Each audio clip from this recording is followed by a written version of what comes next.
네, 김준의 뉴스 정면승부 서정욱 박지훈 변호사 배종찬 소장과 함께하고 있습니다.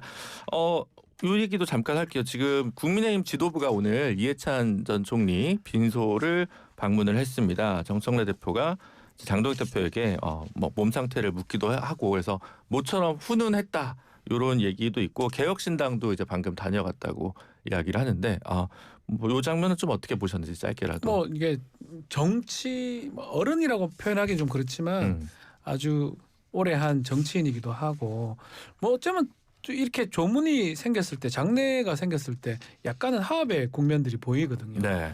뭐 조금 늦었긴 하지만 그런 측면이 뭐 금요일 내일이 연결식입니다. 그쵸, 9시, 네. 10시 이제 하는데 뭐 그런 측면으로 보입니다. 그럼 당연히 저는 야당도 참석하는 게 맞다고 봤고 조금 일찍 왔으면 했는데 하여튼 마지막 날 이게 참석을 했네요. 네.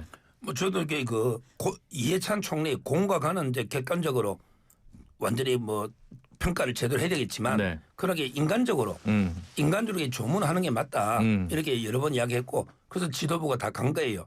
여기서 이제 우리 이낙연 대표가 안 갔죠. 오셨어요. 서울대 동문이고 네. 또 그분이 총리할 때 당대표였잖아요. 네. 물론 앙금이 있죠. 이해찬 전 총리가 이재명 후보 밀어가 경선에 앙금이 있을 거예요. 근데 그건 틀어버리고 저도 이게 이낙연 총리 참 좋아합니다. 네. 존경하고 우리 또 대선 때 김문수 후보 밀어줬잖아요. 네. 저는 내일이라도 네. 친구의 마지막 길을 가면 어떨까 이렇게 제안을 드립니다. 네. 전 짧게만 말씀드리면 네. 두 분이 이제 어떤 예의상이나 뭐 인간적 관계 말씀해 주시니까 저는 조금 다른 각도에서 봤어요. 왜냐하면 최근에 김민석 총리도 상주 역할을 하겠다고 하면서 이른바 전당대회가 시작됐다 상주 전쟁설이 나왔거든요. 서로 상주하겠다는데 여기서 이 정청래 대표가 장동혁 대표를 환영했죠. 네. 반갑게. 네. 저는 여기에 어떤 속도도 담겨 있냐. 정청래 대표 이럴 것 같아요. 장 대표 힘내라. 나도 어차피 8월에 또 해야 되니까 서로 우리 국민의힘은 장동혁, 민주당은 정청래로 갑시다. 저는 이런 속도도 담겨 있다고 봐요. 그러니까 이런 구도로 가면 장동혁 대표도 우군이 될 수 있죠. 저는 그것도 좀 어느 정도 의미를 담고 있는 장면이 아닌가 싶은 생각이 듭니다. 네. 저도 오늘 오전에 빈소를 잠시 다녀왔는데 그 영정 옆에는 김민석 총리가 있고 저쪽 식당 쪽에는 정청래 대표가 있어서 같이는 안 계시더라고요. 네. 그 정도로만 하겠습니다. 민주당 얘기로 넘어가죠. 요즘 민주당에서 제일 이슈는 조국혁신당과의 합당 논의입니다. 뭐 얘기 설왕설래가 좀 많은 것 같습니다. 특히 무슨 뭐 황운하 의원이 뭐 공동대표 얘기했다가 혁신당에서도 이건 사실 아니다라고 이제 엄중히 경고한 얘기가 있었는데 전반적으로 여론조사 결과가 나왔는데 이것부터 소개를 좀 해주시죠. 그렇습니다. 앞서 이제 일부에서 개요는 말씀드렸으니까요. 한국갤럽의 자체 조사입니다. 여기서 이제 더불어민주당과 조국혁신당의 합당 추진에 대해서 좋게 보는지 좋지 않게 보는지 물어봤는데 좋게 본다가 28%, 좋지 않게 본다가 40%입니다. 네.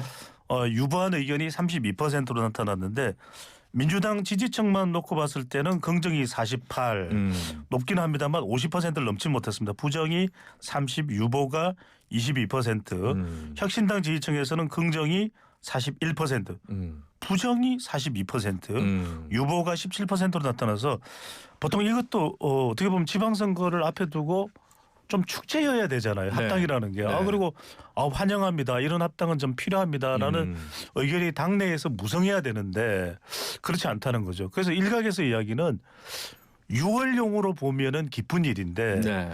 자꾸 8월로 해석이 된다는 거죠. 이 합당이 6월용이 아니라 지방선거용이 아니라 전당대회용 아니냐. 그런 것들이 다분히 오늘 나온 한국갤럽의 결과에는 담겨 있는 것으로 보입니다. 어쨌든 이 여론조사에서 국민의힘 지지층에서는 좋게 본다 8%, 좋지 않게 본다 58%니까 합산했을 때 안 좋게 본다가 높게 나오는 건 국민의힘에서 그렇죠. 어쨌든 민주당계가 합당하는 거 안 좋으니까 이제 이런 것들 좀 반영해서 봐야겠죠. 어차피 합당이 두 당이니까 민주당하고 조국혁신당의 어떤 상황을 보는 게 중요할 것 같아요. 근데 조금 합당 관련해서는 최초에 이제 이게 얘기가 나왔을 때보다 계속 그 긍정 비율이 줄어드는 모양입니다. 여론이 나빠지고 있죠. 예. 네. 왜냐하면 민주당 내에서도 좀 논란들이 있고 그래서 시간이 흐르면 흐를수록 조금 합당이 만만치 않은 과제로 보여요. 뭐 사실 여기 갤럽에서 이 전체가 이렇게 긍정 부정 그거는 뭐 저는 뭐 저 국민의힘이 지지자들이 섞여 있기 때문에 네. 그거는 뭐 큰 의미 없다고 하더라도 네. 당 지지자들 기준으로 보더라도 네. 좀 그렇거든요. 그렇죠. 그래서 합당하는 게 만만치 않고 네. 정청래 대표가 크게 좀 고민을 좀 해봐야 될 부분으로 고민을 보입니다. 해봐야 된다. 예, 왜냐하면 결단하다가 혹시나 이게 잘못되면 정치적으로 상당히 미스가 되거든요. 전청래 대표는 근데 1인 1표도 한번 부결돼서도 끝까지 가는 뚝심의 정치인 아닙니까? 그 뚝심이 아니죠. 네, 네. 그때 크게 생채가 났다고 봐야죠. 아. 그건 두 번째 만약 이래 되면 리더십에 큰 상처가 나는 거기 때문에 아마 그런 것 때문에 고민을 하지 않을까 저는 개인적으로 고민을 할 거다. 봅니다. 네. 아마 이게 그 제가 알기로 중도층에서 상당히 부정적인 걸로 알고 있거든요. 네. 그럼 이게 합당하는 게 중도로 나아가야 효과가 있잖아요. 오히려 조국당이 더 좌쪽에 있어요. 네. 그러면 이게 민주당 입장에서 더 좌쪽에 있는 사람 합당해봤자 중도 확장력이 없고요. 어차피 이게 조국당은 이게 광역단체 후보를 못 낼 거예요. 그러면 이게 어차피 민주당 후보 찍거든요. 네. 그러니까 실익도 없는데 지분 띠주야 될 거 아니에요. 얼마 주야 될 거 아니에요. 호남이든 어디든. 네. 그냥 합의는 안 하죠. 당대당인데. 그러면 이게 분란만 생기고 내용만 생기지 실익은 없다. 이렇게 저는 보고 있고요. 하여튼 이 국민의힘도 그래요. 합당하려면 이게 중도나 이쪽으로 가야지 자꾸 우쪽으로 합당을 하는 거는 마이너스 효과가 커요. 우리 중도층에서 볼 때는. 네. 조국 대표에 대해서 아직 중도에 대해서는 중도층이 네. 상당히 문제가 있다. 비호감. 비토 정서가 있다. 있죠. 네. 저는 이게 마이너스 될 걸로 봐요. 어쨌든 이게 또 이러면 이제 존속 가능한 정당이 아니라고 보면 늘 이게 지지율이 빠지더라고요. 그래서 되게 오랜만에 아까 얘기하신 한국갤럽 조사에서 조국혁신당이 늘 3, 4%였는데 이번 주에 또 2%로 빠진 것도 결국은 3년까지는 못 가는 정당이구나 이렇게 또 판단해서 그런 게 아닐까 싶은 생각이 왜 조국혁신당을 흔드는 겁니까? 억수로 기분 상합니다. 그렇습니까? 김준호 옛날에는 안 그랬는데. 네. 근데 이게 왜 그러냐면은 그렇게 되면 이제 사실상 바깥에서 받아들일 때는 160명이 넘는 정당과 12명의 정당과 거의 흡수된다고 보는 거죠. 존재감이. 그렇죠. 그러다 보니까 계속해서 나오는 게 이게 흔쾌히 이 긍정적으로 안 받아들여지는 게 1번 분명히 지분 요구가 있을 것이다. 호남에 적어도 한 30%는 자치단체장 자리를 달라고 하지 않겠냐. 그다음에 이제 또 하나가 뭐냐면 당명하고도 갈등이 있어요. 민주당은 당연히 민주당이지 네. 생각할 텐데 민주혁신당 이야기가 또 나오거든요. 그러니까 그런 부분부터 제가 해서 너무 고민이 되는 거죠. 방금 전에 이제 박지원 변호사 말씀하셨던 대로 이게 그러면은 굉장히 이 긍정적이라면 한 60%는 나와야 돼요. 민주당 지지층에서 60, 70은 나와야 이게 환영을 받을 만한 일인데 그러니까 민주당은 지방선거를 앞두고 또 더군다나 이 발언이 그 시점 자체나 방식 자체에 대해서 계속 이야기해서 시기 방식 이른바 시방이라 그러죠. 그런데 네. 김민석 총리가 바로 그 부분을 3% TV 1%가 아니네요. 3% TV 나가서 바로 좀 지적을 해버렸죠. 그러니까 이런 것들이 굉장히 내부적으로 이제 골치가 아파지는 거예요. 거기다 이제 장철민 의원까지 직격을 해버렸어요. 네. 홍영표 전 의원 보좌관 출신이죠. 네. 지금 대충 통합하는 바람에 대충 한다는 얘기가 대전 충남 대충 통합하는 네. 바람에 지금 대전시장 나가지도 모르니까 더 지금 빡쳐 있는 거예요. 그런데 이제 뭐 뭐 너무 그렇게 이야기를 하면 좀 그렇습니다만 하여튼 장철민 의원은 직격을 했어요. 이건 뭐 하는 거냐 도대체 이 합당이. 그러니까 그런 이야기가 나오기 때문에 일각에서는 정청래 대표 퇴진설도 나오거든요. 그러니까 이건 정치권이 지금 아수라장이에요. 한준호 의원도 꽤 직격을 했는데. 한준호 전 최고위원은 지금 또 대통령으로부터 감사패도 받았잖아요. 네. 그러니까 요즘에 어떤 상황이 벌어지냐면 이 건으로 인해서 이른바 다시 한 번 더 전 지도부는 이재명 대통령이 대표 시절의 지도부거든요. 네. 그래서 박찬대, 뭐 박성준 의원은 대표적인 박찬대 의원과 이 케미가 엄청난 그런 또 내부 그렇죠. 인사인데 네. 모인다는 거예요. 왜 모일까요? 그러니까 이게 뭔가 정청래 대표를 지난 16일 만찬에서 그랬잖아요. 정청래 대표 얼굴을 바라보면서 이재명 대통령이 만명이에요. 그러셨잖아요. 그러니까 이런 것들을 보면 정말 이게 심상치가 않아요. 저희가 이 명천 갈등 얘기할 때마다 아니다 그런 거 없다 이것은 음모다 뭐 이렇게 얘기하시는 민주당 지지자분들 되게 많았는데 이쯤 되면 갈등이 있다고 봐는 게 맞지 않습니까? 음모 막 얘기들이 하는데 네. 사실은 그게 음모라기보다는 정치는 생물이지 않겠습니까? 이렇게 되는데 이렇게 진행이 되면 정치인이 그런 판단을 할 수 있는 거예요. 이렇게 흘러가는구나. 그럼 내가 이런 결정을 한 게 맞구나. 앞으로 이렇게 할 수 있는구나. 그러니까 그게 사실은 보면 계속적으로 이렇게 튈 수 있는 거거든요. 네. 아마 시작이 정청래 대표가 그런 원치 않게 그런 생각을 하고 한 거 아니라고 가정하더라도 그렇게 흘러가면 본인이 그렇게 바꿀 수 있는 겁니다. 그래서 저는 뭐 음모론이라는 게 아주 무시할 것도 못 되는 게 그 음모론을 정치인도 들을 거 아니에요. 정청래 대표 들을 거 아니에요. 내가 이런 음모론 없었지만 그럴싸하네 이렇게 해볼까? 이럴 수 있는 거니까. 그래서 사실은 이런 지지도가 중요한 거예요. 그 음모론이 완성되냐 안 완성되냐. 저는 그렇게 봅니다. 그럼에도 불구하고 이런 뭐가 있지만 이렇게 꺼내놓은 이상 정청래 조국 두 명의 정치인에겐 이게 합당이 안 되면 내상이 너무 클 거여서 그렇죠. 양쪽 지도부는 밀고 나갈 거다. 그래서 당원 투표를 하면 그래도 합당되지 않겠냐라고 어제 나온 장성철, 박원석은 다 그렇게 얘기를 하는데 두 평론가는 그렇죠. 그 가능성이 가장 커 보이긴 한데 아직은 합당이 될 것 같다. 여론은 그렇지 않지만. 근데 여론이 계속적으로 나쁘게 반영이 된다면 네. 조국 대표가 안 할 리는 없어요. 근데 조국 혁신당 안에서는 반대가 있을 것 같거든요. 이른바 자강파 등등. 자강파가 근데 맞나요? 잘은 모르겠어요. 네. 근데 민주당 내에서는 사실 만만치가 않아요. 네. 그렇기 때문에 정청래 대표가 막 추진하기에는 사실은 하려면 지금 해야 되는데 시간이 흐를수록 정청래의 그 합당 그게 더 지지도를 잃을 가능성이 높아 보입니다. 이게 왜냐하면 박정 변호사 말씀대로 점점 민주당도 지지율과는 바로 연관되지는 않는다 하더라도 어느새 지금 김병기, 강선우, 김경 이야기하다가 최근에는 김민석, 정청래, 김어준 이야기하거든요. 왜냐하면 김어준 이 방송인도 이른바 이 당권 경쟁에 뛰어든 거 아니냐 이런 해석이 나오는 게 그 서울시장 여론조사에 김민석 총리를 계속 집어넣었잖아요. 네. 그러니까 그것에 대해서도 장철민 의원이 한번 직격했을 거예요. 여론조사가 왜 이렇게 하면 되느냐라는 이야기를 과거에는 보면은 김어준 방송인에게 이 민주당 쪽에서 이런 이야기 잘 안 했어요. 근데 최근에는 불과 3, 4개월 전인가는 곽상은 의원, 노무현 전 대통령의 사위 곽상은 의원도 그런 이야기 많이 했죠.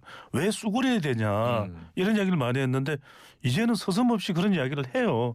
그리고 김민석 총리도 대놓고 말은 안 하지만 그런 여론조사를 집어넣는 의도가 뭐냐. 근데 장례식장에 김어준 씨가 왔거든요. 네. 근데 김민석 총리를 보고 여론조사 빼겠습니다. 이렇게 저는 첫 마디가 나올 줄 알았는데 그 트럼프 대통령이 왜 그런데요? 이게 정말 너무 난데없는 질문이고 당황하게 만드는 것이거든요. 그러니까 지금 이게 민주당 내부도 당장에 뭔가 워낙 국민의힘이 지금 전입 과경 상태니까 그 어부지리를 얻고 있는지는 몰라도 민주당 내부도 지금 그 균열의 조짐이 8월 전당대회를 앞두고 6월은 생각을 안 하는 것 같아요. 8월을 놓고서 2판, 4판, 4판, 2판, 합의 6판 이렇게 되는 상황이 아닌가 싶은 생각이 드는 거죠. 그러니까 저는 항상 이렇게 무슨 정책을 가지고 싸우면 노선 투쟁이라면 좀 긍정을 하겠는데 당내 그런 건 잘 안 보이고. 무슨 주제를 한 적이 있나요? 예? 없어요. 예전에 우리 방송에서 그 주제를 한 적이 있나요? 없습니다. 그러니까 당들 역사에서 예를 들어 좀 해야 되는 게 맞죠, 사실. 김근태 의장이 노무현 대통령한테 계급장 떼고 싸우자 이런 식의 있었는데 그런 게 없어지니까 저희 방송에서 그런 얘기를 한 적이 없습니다. 사실. 제가 반성해야겠네요. 그게 안 되는 걸 어떻게 합니까? 안 되는 거 반성하세요. 네. 알겠습니다. 그 민주당 이거지 어쨌든 지금 현재까지는 이해찬 전 총리 고인이 되신 전 총리 이제 연결식 장례식 마칠 때까지는 조금 가만히 있자라고 하는 게 지금 지도부인데 다음 주에 어떤 식으로 좀 터져 나올지 궁금하지 않을 수 없습니다. 그리고 민주당 얘기 나온 김에 지금 강선우 의원 관련해서 의혹이 하나 더 제기가 됐습니다. 김경 전 시의원 지금 사퇴를 했으니까 공천할 당시에 울고불고 하면서 소리를 지르면서 공천을 못 시키냐 이렇게 얘기를 했다라고 이제 기사가 한겨레 신문에서 단독을 났고 강선우 의원 측에서는 사실과 다른 측면이 있다거나 반론 보도를 충분히 보장하지 않았다라고 약간 반발을 하고 있는 것 같습니다. 요거 어떻게 보십니까? 저는 강선우 의원에게 그 구속 불가피하다 봐요. 네. 제가 가장 황당한 게요. 네. 일단 1억 받은 거는 맞잖아요. 돌려준 거 안 준 거 그건 한참 뒤고. 네. 그렇죠? 그래서 저는 이게 그 구속을 해야 되고요. 근데 문제는 제가 제일 황당한 게 김경은요. 네. 시의원 사퇴하고 제명을 했어요. 근데 강선우는 지금 국회의원이죠. 아니 돈을 준 의원은 제명 사퇴하고 돈을 받은 게 나빠요, 준 게 나빠요. 우리 법조인의 시각에서 보면 받은 게 더 훨씬 높죠. 예. 훨씬 높죠. 준 거는 수천억 주도 5년이 하고 받은 거는 1억만 넣으면 징역 10년 이상 무기징역이잖아요. 네. 그러니까 저는 왜 강선을 아직 국회의원하고 김경만 사퇴하느냐. 이게 납득이 안 돼요. 아. 돈을 준 사람은 제명, 돈을 받은 사람은 의원, 이게 공정하냐. 빨리 강선을 구속하고 언제 제명이 된다. 그러면 권성동 의원도 같이 제명해야겠네요. 아니 근데 김경호 1심 유죄까지 나왔잖아요. 아 왜 답을 못 하시죠? 그쪽으로 아니 저 이분하게 공정하게. 김경하고 비교해보자. 아, 네. 뭐 이게 대가성이나 이게 없다 하더라도 정치자금법 위반이고 네. 있다면 뇌물죄가 될 수도 있을 네. 것 같아요. 뭐 정확하게 공천 업무를 또 그때 했다 그러면 네. 관련성이 좀 있다고 보면 아직까지는 받은 거 정도 하고 나머지 어떤 정황적인 부분은 아직 확인 안 되고 있기 때문에. 네. 근데 뭐 좀 더 조사가 진행되면 네. 저도 좀 만만치 않은 상황 아닌가. 강선 의원도 네. 구속까지는 모르겠지만 범죄의 입증 가능성이 좀 높아 보이는 상황이다. 이래 지금 네. 상황상으로는. 김경식 의원도 저는 왜 영장이 지금 청구가 안 되고 있는지. 뇌물 증대 같은 게 될 수 있고요. 네. 만약 이게 이제 공천을 받기 위해서 돈을 줬다면 그렇죠. 대가성이 있는 거잖아요. 네. 그리고 그 돈을 받아가지고 해줬다 그러면 뇌물죄가 된단 네, 말이에요. 충분히 지금 할 수 있을 것 같은데 수사 속도가 약간은 좀 미진하다는 느낌을 좀 받기는 합니다. 네. 배준찬 소장님. 근데 이제 궁금한 건 이럴 거예요. 이게 좀 김병기, 강선우, 김경 상당히 논란이 되고 있지 않습니까? 일단 뭐 국민의힘도 과거에 그런 일이 뭐 없었는지 있었는지는 또 살펴봐야 될 일이겠지만, 근데 오늘 발표된 한국갤럽조사 보면 대통령의 지지율은 60%가 되고 민주당은 또 1% 포인트가 올라갔거든요. 네. 이걸 어떻게 해석해야 될까? 그러면은 민주당에서도 또 자칫 이런 데이터를 보면 이렇게 생각할 수 있어요. 봐, 우리 문제 없는 거잖아. 여전히 지지율은 올라가고. 저는 근데 이게 상대적인 것이라서 대통령은 사실 직접적으로 연관되어 있지 않고 계속해서 소통이나 또 가장 긍정적인 평가 이유가 경제로 나왔는데 이건 뭐 코스피 5,200 돌파 무관하지 않을 겁니다. 네. 그러면 이런 부정적인 요소도 제가 항상 이건 지난 뭐 수십 년간 데이터 분석을 해보면 잠재돼 있어요. 그러니까 어느 순간 이 부분에 대한 구멍이 커지면 이게 터집니다. 그래서 저는 분명히 이럴 때 국민 여론을 의식해서라도 민주당이 좀 단호하게 이런 부분은 끊어내겠다. 그래서 시스템적으로 공천원금이 발붙이지 못해도 우리는 어떤 제도를 하겠다. 그걸 뭐 외부 위원들을 들여보낸다고 해서 공천관리위원회 외부 위원들을 들여보낸다고 해서 해결될 일은 아니고 더 과감하게 더 파격적으로 더 제도적으로 혁신을 할 필요가 있는 거죠. 근데 이번에 그 대충 통합 얘기도 하셨지만 광역의회 통합되면서 막 또 선거구 획정도 다시 다 해야 돼가지고 이 빨리 공천을 해야 시스템 공천을 차근차근 할 텐데 이거 좀 몰아쳐서 한꺼번에 하면 더 엉망이 된 가능성도 있지 않나요? 참 이게 이런 거 빨리 할 거는 또 못 하고 있고 네. 참 쉽지 않아 보여요. 진짜 바쁘겠죠. 예전에 모 정당의 공간위원회 해보시지 않았습니까? 근데 지방선거는 더 심할 거 아니에요, 이거는. 저는 뭐 그 정당이 사라져 버려가지고 합당이 돼버렸죠. 네, 지금 네. 아주 그 하여튼. 네. 예. 하여튼 이게 어떻게 될지 한번 같이 지켜봤으면 좋겠고 혹시 이거 뭐 그 마지막 요거 하나만 서정업 변호사님한테 여쭤볼게요. 그 김건희 씨 1심 선고에서 명태균 관련 무죄 나온 게 오세훈 시장한테 호재다? 그렇죠.